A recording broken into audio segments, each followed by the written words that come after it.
जो देश आतंकवाद का पॉलिटिकल टूल के रूप में इस्तेमाल कर रहे हैं, उन्हें ये समझना होगा कि आतंकवाद उनके लिए भी उतना ही बड़ा खतरा है। गत 1.5 वर्ष से For the last 1.5 years, पूरा विश्व the world 100 साल has में been आई सबसे grappling with बड़ी the worst pandemic महामारी का it has सामना seen कर in 100 years. ऐसी भयंकर महामारी में I pay tribute जीवन to गंवाने all वाले those who have lost their lives सभी लोगों in को the deadly corona मैं pandemic. श्रद्धांजलि देता हूं। आज विश्व का हर छठा व्यक्ति भारतीय है। जब भारतीयों की प्रगति होती है तो विश्व के विकास को भी गति मिलती है। When India grows, the world grows.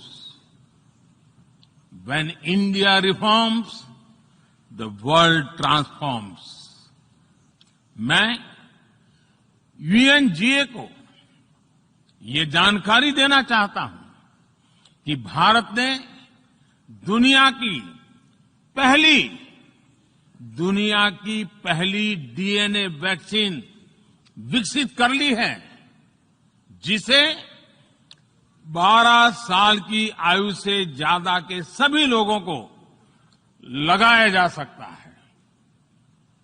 एक और mRNA वैक्सीन अपने डेवलपमेंट के आखिरी चरण में है।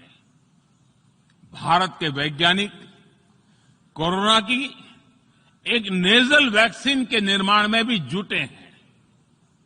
मानवता के प्रति अपने दायित्व को समझते हुए भारत ने एक बार फिर दुनिया के जरूरतमंदों को वैक्सीन देनी शुरू कर दी है।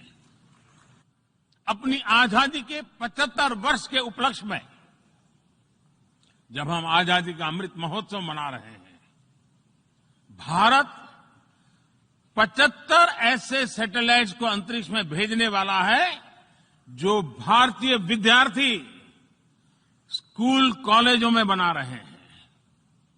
अध्यक्ष जी, दूसरी ओर रिग्रेसिव थिंकिंग के साथ जो देश आतंकवाद का पॉलिटिकल टूल के रूप में इस्तेमाल कर रहे हैं, उन्हें ये समझना होगा कि आतंकवाद उनके लिए भी उतना ही बड़ा खतरा है।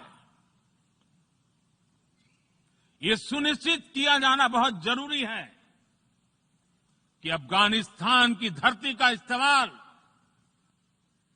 आतंकवाद फैलाने और आतंकी हमलों के लिए न हो।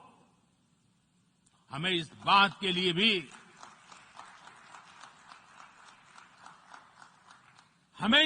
के लिए भी सतर्क रहना होगा कि वहां की नाजुक स्थितियों का कोई देश अपने स्वार्थ के लिए एक टूल की तरह इस्तेमाल करने की कोशिश न करें। इस समय अफगानिस्तान की जनता को, वहां की महिलाओं और बच्चों को, वहां की माइनॉरिटीज को मदद की जरूरत है और इसमें हमें अपना दायित्व निभाना ही होगा। अध्यक्ष महोदय, हमारे समंदर भी हमारी साझी विरासत है। इसलिए हमें ये ध्यान रखना होगा कि ओशन रिसोर्सेज को हम यूज करें, एब्यूज नहीं। हमारे समंदर अंतर्राष्ट्रीय व्यापार की लाइफलाइन भी है। इन्हें हमें एक्सपांशन और एक्सक्लूजन की दौड़ से बचाकर रखना होगा।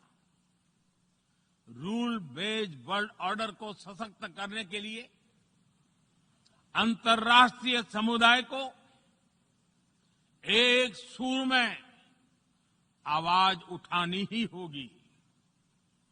सुरक्षा परिषद में भारत की प्रेसिडेंसी के दौरान बनी विस्तृत सहमति विश्व को मैरीटाइम सिक्योरिटी के विषय में आगे बढ़ने का मार्ग दिखाती है।